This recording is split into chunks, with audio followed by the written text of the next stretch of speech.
CNRD formi jamfa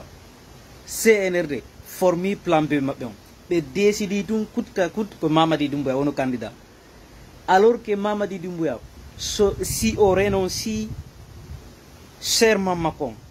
ko billahi on hiye ko yaltoyta do dum ko go dimmu o yi be sanji buudi di ko minata on so de nyameteji maron ka cuudi mo parce que o gere won do arde men minade do Mamadi si o décidi do way o présente to candidat do e yeso anna Allah fo hiye ko attaque billahi parce que be empêchata do da 10 be arabe takari Mamadi Doumbouya pardon am Alpha Condé be décida kambe be wona candidat alors que la Guinée ko Guinée en foje Guinée goto burado goddo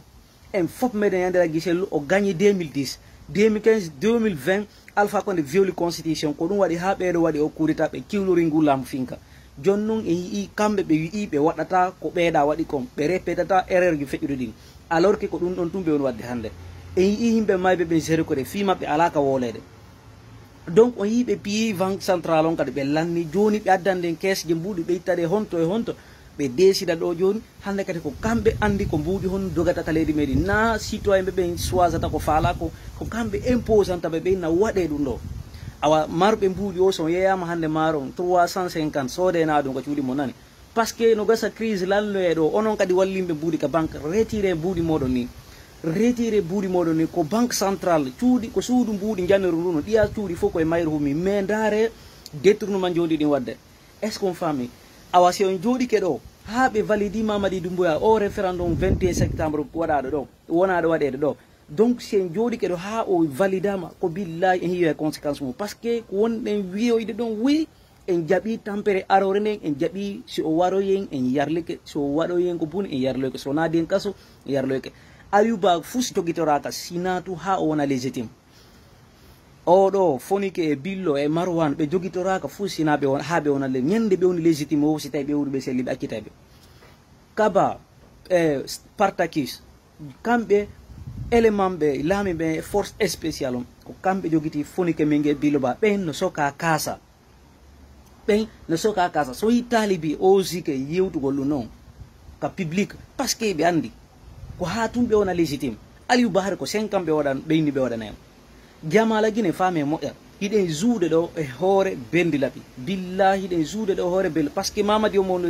ɓe formi jamfaji mabɓe o yi sadakaji nayyi ɓaleji ɗi ɓe woni ittude masanta o yi sadakaji nayyi ɗi ɓe woni asude ɓe ukkaɗi nder ton contre l'opposition fiwata woluɓe fiista fowluɓe alors que noon ko wona gonga kon ha hande fenande wawale gonga trop ou tard ko neeɓi si goɗɗo yaranama doy o yaranama teddungal fiɓe yi président Cellou Dalein no yarande ɓe respect teddungal taɓe sikku président Cellou Dalein no huuli ma Alaji Cellou no waɗiri ni on famale si tawi tagaɗo ko dow o yarante o yaranama doy ha o tawi wala famude koko yarante kom fi o faamu o yarante par ce que ko ɗum tagaɗo kala tagaɗo si tawi o ala konngol o ala respect ko billahi fus o heɓata ngal teddungal si tawi a ƴetti dimankago ma ngo e reedu ma ndu a hikkini yeeso a yiye ko waɗata kon laamu confisquetake giggol sodetake no Mamadi ittiri noon Alpha Condé ko ari kon itti Alpha Condé ittay Mamadi Doumbouya kan kadi ɗum wattane ɗuwel onon sukaɓe wonɓe darade ɗo yenna wuuɗa famina ɗo onon ɗon andi fi laamu ma ɗon wawi sotinde Mamadi sutenemo mi yiɗo hayi sukaɓe ɓe telimile mawɓe ɓe yeggiti kamɓe colonel Mamadou Lamarana hino suki ɓiɓɓe maɓɓe ɓen ko telimile ɗon wonɓe golde ko IMS ka société Kebo société SMB ɗi société ji no duwaɓe yoɓede 10 millions ɓen no coupede fi muɗum ɗi mbuuɗi wowluɗo wo si a sokama si tawi ala saabu a yaltata sa yi siɗa mari saabu ɓe signinte ɗon kaydiji a filidota ko wolugol ɗon kala ko ɓe imposama ko yawɗa ɗum noon donc daare ko fewndi kon waɗen à très bientôt probléme wonɗo arde wadde ko leydi meɗen soode ñameteji mum naadon ko suudu men par ce que son soodali ñameteji mum on jooɗike ɗo on ayniti on yiyo e conséquence o on nisanayi onon tigui andu wawi deka tana men minika ka leydi meɗen tana mawlanaɗo woni arde ka leydi men par ce que ɓeɗo ɓe décidi ɗum ɓe fellay jama ma ɓe waɗe jama ko ma ko ɓe faala kollato ko ɗum ɓe imposane ɗo so yiɓe ɗo ɓe suspandi parti politique ji ɗin par ce que ɓe andi ɗin noon tun hara ko mouvement ji ko ɓen no waɗata kon ɗum ko assemblé ji maɓɓe